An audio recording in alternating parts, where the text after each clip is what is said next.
کبھی جہنم کے بارے میں سنا بھی ہے؟ کبھی جہنم کا تصور کیا بھی ہے؟ سنو سنو، اگر جہنم کو سوئی کی نوک کے برابر کھول دیا جائے تو اس کی تپش و بدبو سے ساری مخلوق ہلاک ہو جائے۔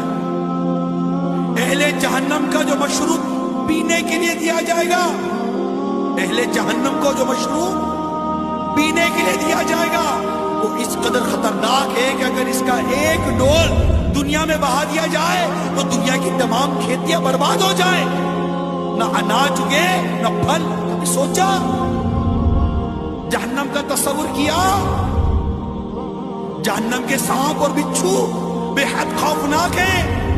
حدیث شریف میں ہے جہنم میں عجمی اونٹوں کی گردن کی مثل بڑے بڑے سانپ ہوں گے جو دوزخیوں کو ڈستے ہوں گے۔ وہ ایسے زہریلے ہوں گے کہ اگر ایک مرتبہ کاٹ لیں گے تو 40 سال تک ان کے زہر کی تکلیف نہیں جائے گی۔